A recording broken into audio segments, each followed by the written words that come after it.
All right, so get this. This deep dive, it's going to be a bit different. We're not looking at a whole bunch of sources. We're actually just diving into one single interview. Oh, wow. Okay. Yeah, and it's with this mind-blowing intellectual, Jean-François Gaultier. Yeah. He was featured in this publication called Society ND. Okay. And honestly, this interview blew me away. He unpacks like 300 years of philosophy and its impact on the world, and in such a captivating way that it's not just for academics. It's for Yeah. anyone who really wants to understand how we got to where we are today. I love that. That sounds right up our alley. Yeah. So what is it about this Gautier guy? What makes him so special? Well, what I thought was really interesting is he connects these like philosophical giants, right, like Foucault, Marx, Mm-hmm. to even figures like Jordan Peterson and even Quentin Tarantino. Wow. Okay, so he's Yeah. spanning like the whole spectrum. Yeah, and he shows how these ideas, right, both highbrow and pop culture, have truly shaped our world. It's fascinating. Yeah, and it's like he's saying you can't understand the world today without understanding the evolution of these ideas, Right. like where they come from Yeah. and how they've kind of transformed over time. So we're really talking about intellectual history. Yeah. Yeah. Okay. And he makes a really compelling argument that philosophy isn't just some abstract ivory tower pursuit. You know, it's deeply intertwined with Right. social change and revolutions. Like, give me an example. Yeah, so he points to the French Revolution, the American Revolution, Okay. even the rise of Marxism, all fueled by thinkers like Rousseau, Locke, These are big names. huge names. Yeah. And Marx himself, obviously. So how does he tie those thinkers to those specific historical moments? Well, he breaks down how each of those thinkers, contributed to these pivotal moments in history. So, for instance, Rousseau's emphasis on individual freedom and the social contract Mm-hmm. really resonated during the French Revolution. Right, makes sense? While Locke's ideas about natural rights and limited government were hugely influential in America's fight for independence. Oh, absolutely. Locke was fundamental to the American experiment. Exactly. And then you have Marx, right, whose critique of capitalism laid the groundwork for entirely new socioeconomic systems. It's amazing how these ideas that might seem abstract at the time can have such a profound impact on the course of history. It really makes you think, right? Yeah. Like, if philosophy could ignite those revolutions, what ideas are circulating right now that could lead to massive shifts in the future? That's the question, isn't it? Yeah. What's brewing in the intellectual world today that could completely transform our society? And to answer that question, Gautier says, we need to understand some pretty complex concepts. Okay, I'm ready. Okay, so he was deeply influenced by Foucault's The Order of Things, The order of things. Yep, I've heard of it. specifically the analytic of finitude, which Yeah, I know it right. sounds intimidating, Yeah, analytic affinitude. That sounds pretty dense. but it's actually a pretty profound idea. Okay, well, let's break it down. Okay. What's Foucault getting at here? Okay, so essentially Foucault argues that our very understanding of the individual or the self Okay. is a relatively recent invention. Okay. It's a product of the systems of knowledge that emerged over the last 300 years. So you're saying that before these fields like biology, economics, linguistics came about, people didn't think of themselves as individuals in the same way? Exactly. Mm-hmm. Think about it how we categorize people today, right? Yeah. It's often based on their jobs, their income, their education level. Yeah, for sure. Foucault was suggesting that these categories, along with our very notion of individual identity, emerge as we develop new ways of understanding the world. It's like our sense of self is a product of our times. That's a pretty mind-blowing idea when you think about it. Right. And Gautier takes this idea even further. He's arguing that even the Enlightenment, often praised for reason and progress, Yeah. has a darker side. That's interesting because we tend to view the Enlightenment, right, as this Yeah.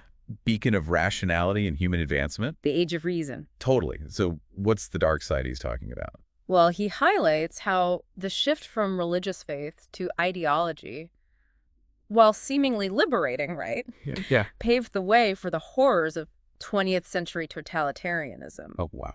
It's like we traded one set of absolute truths for another, often with devastating consequences. He also brings up the Frankfurt School's critique of technology, right? Yes. I'm thinking about how advancements don't always lead to freedom. Right.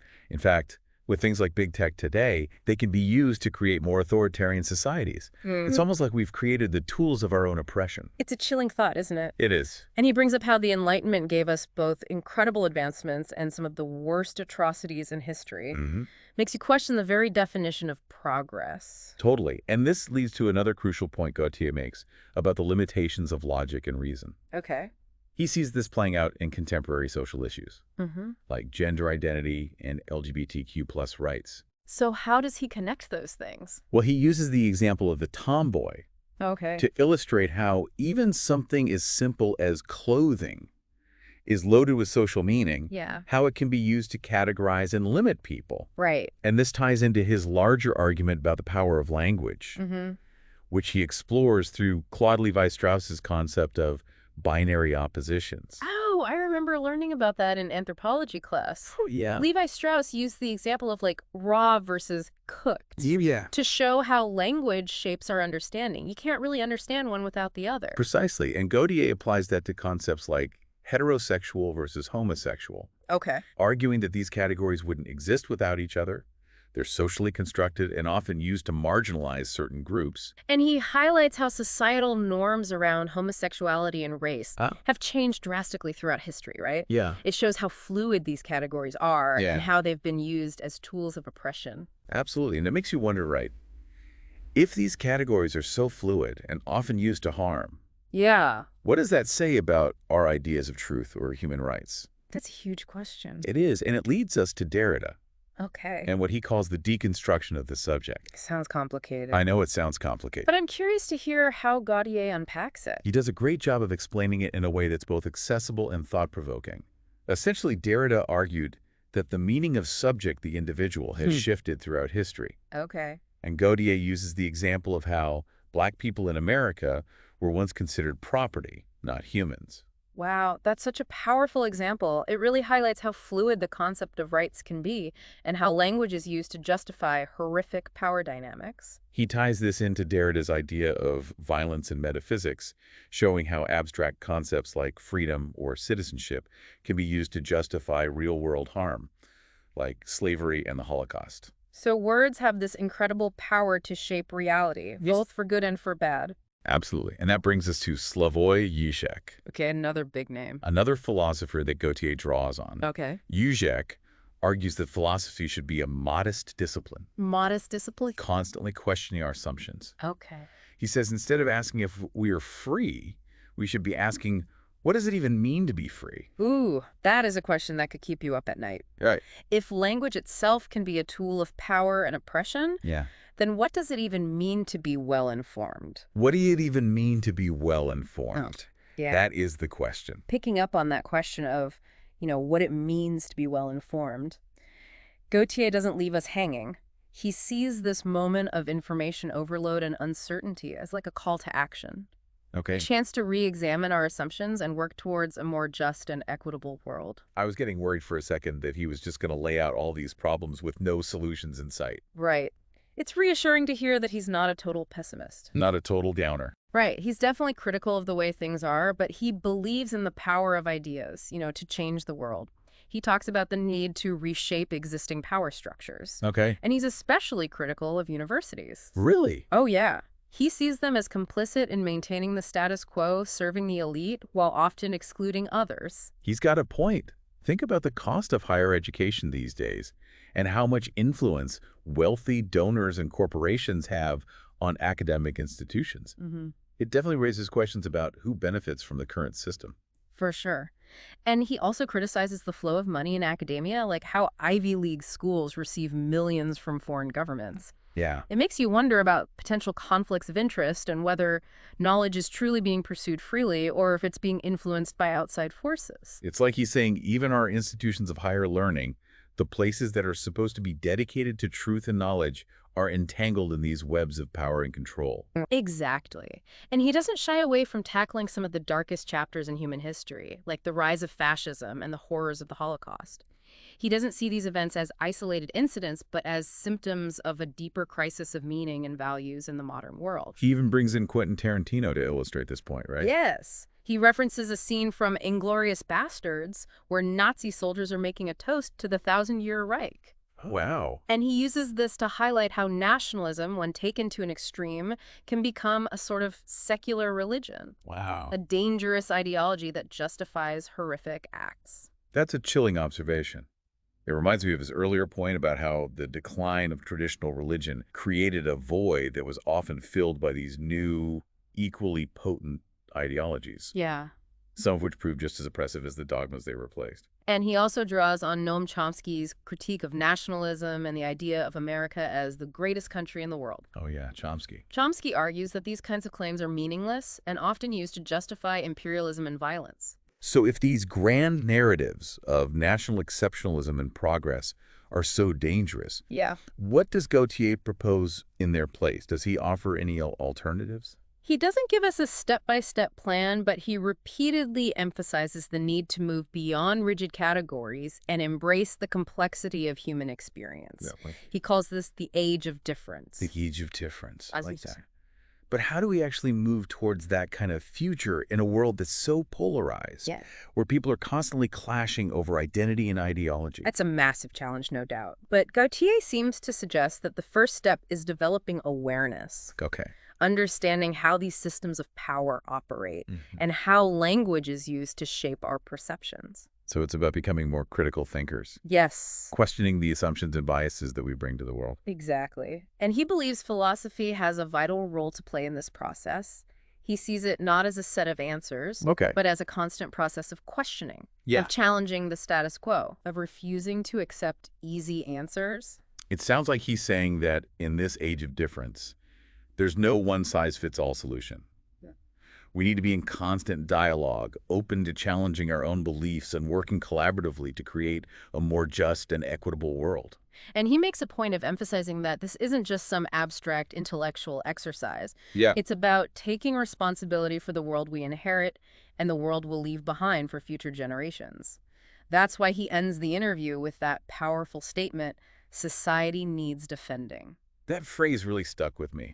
What do you think he means by that? Defending against what, exactly? He doesn't spell it out explicitly, Well, but based on everything we've discussed, I think he's talking about defending against all forms of oppression, okay. against those who exploit and control others, Mhm. against forces that want to homogenize and diminish the richness of human experience. So it's not about building walls or going to war, No. but about defending the values of equality, justice, and the freedom to think for ourselves. Absolutely. It's about recognizing our shared humanity while celebrating our differences and creating a world where everyone has the opportunity to flourish. It's a vision worth fighting for, but it also sounds like a lot of work, Mm. a lot of self-reflection, and a lot of tough conversations that people might want to avoid. There's no denying that. And that's where we as listeners come in Gautier's interview is an invitation to really delve into these complex ideas and grapple with the big questions that are shaping our world. He might not be giving us all the answers, but he's giving us the tools to think more critically and imagine a better future. This isn't just about understanding what Gautier is saying. It's about applying his insights to our own lives and how we see the world. I couldn't agree more.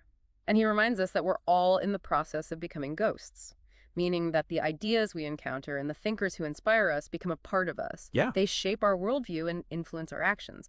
So the question is, which ghosts will we choose to carry with us? Which ideas will we allow to guide our thinking and our choices? That's such a powerful way to frame it. So this deep dive isn't just about passively absorbing information.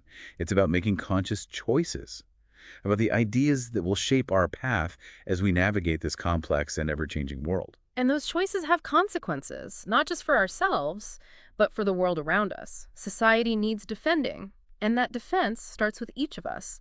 It starts with engaging with challenging ideas, questioning the status quo, and working towards a more just and equitable future. This has been an incredibly thought-provoking discussion. I think I need some time to process everything we've covered, but I have a feeling we're not done yet. There's still more to unpack, right? You're right, we've covered a lot of ground, but there are still some fascinating aspects of Gautier's interview to explore. So where do we even go from here? I'm still grappling with Gautier's call to action. This idea that society needs defending. What does that even look like in practice? Well, he doesn't offer a simple solution or anything, but he does hint at some pretty interesting ideas. One thing he talks about is the need to reevaluate our relationship with technology. You remember his discussion of techno-feudalism? Right, how we're becoming like digital peasants working the land owned by these tech giants. Exactly, like Amazon, Facebook. Yeah. He argues that we need to find ways to reclaim our digital sovereignty, to resist the constant data harvesting and manipulation that's become so pervasive these days. That's where you go. It is. He suggests exploring alternative models of ownership and governance that empower individuals rather than corporations. I can see how that ties into his broader critique of capitalism, how it's shifted from a focus on production to a machine of desires, right? Yes. We're constantly bombarded with messages telling us what to buy, how to look, who to be, and it's exhausting. And he points to the example of OnlyFans, OnlyFans. where people are literally selling farts in jars. What? It's a funny example, I know, but it illustrates how the relentless pursuit of profit can lead to some pretty absurd and even disturbing outcomes. That's where Baudrillard's concept of simulacra and simulation comes in, right? Exactly. How we're increasingly drawn to these artificial, hyper-real versions of reality. Like living in a video game. In a way, Gautier talks about learning to play the violin by watching videos online. Oh, wow. He was drawn to the simulation of the instrument before he'd ever even heard a real violin played live. Interesting.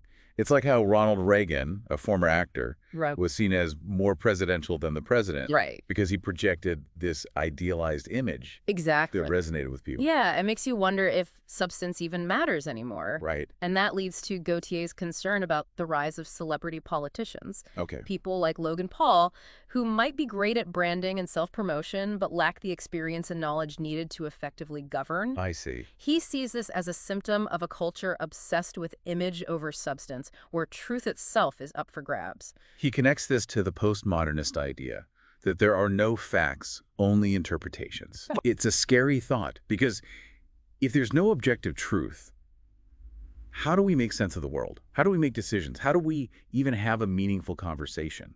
That's the challenge of the postmodern condition. Mm-hmm. And Gautier suggests that it's not something the postmodernists invented, but rather a logical consequence of our search for knowledge. Okay. Once we abandon the idea of God-given truth or universal moral principles, we're left with a world where everything is open to interpretation. It's both liberating and terrifying. It is. Liberating because it allows for multiple perspective, Yeah. but terrifying because it can lead to chaos and a sense of meaninglessness. Exactly. And he ties this back to the violence and destruction of the 20th century, often driven by competing interpretations of truth and ideology. So how do we navigate this age of difference without falling into chaos and nihilism? Is there a way to reconcile the need for individual expression with the need for shared values and a sense of collective purpose? That's the million-dollar question. Gautier doesn't have all the answers, but he offers a few guiding principles. First, he emphasizes the importance of critical thinking, Okay. of constantly questioning our assumptions and challenging the narratives we're presented with. It sounds like a lot of work. It is, but it's necessary. Second, he stresses the need for empathy and understanding, Okay. recognizing that even though we may hold different beliefs and values, Yeah. we're all part of the same human family. And finally, I think he's urging us to reclaim the power of language. I agree. Not as a tool of manipulation and control, but as a means of connecting with others, building bridges and creating a more just and compassionate world. He leaves us with that powerful quote from Derrida: "We are already in the process of becoming ghosts. The ghosts of Nietzsche, Marx, Freud, Kafka, etc. still haunt us to this day." It's a reminder that the ideas we encounter, the thinkers who inspire us, they become part of us. They shape our worldview and influence our actions. So the question becomes, which ghosts will we choose to carry with us? Which ideas will we allow to shape our thinking and our actions as we move forward in this complex and ever-changing world? That's the challenge Gautier leaves us with, and it's a challenge worth taking on. Well, that was quite a journey. I feel like I've been through an intellectual boot camp. But in a good way. I'm glad you found it stimulating. It's definitely a lot to process, but I think Gautier's insights offer a valuable roadmap for navigating the challenges of our time. Thanks for being our guide through this complex terrain. I have a feeling we'll be revisiting these ideas for a long time to come. I'm sure we will. And remember, society needs defending. It's a call to action for all of us. That's a great note to end on. Thanks for joining us on this deep dive. We'll be back next week with another thought-provoking exploration of the ideas that are shaping our world. Until then, keep those minds open and those critical thinking skills sharp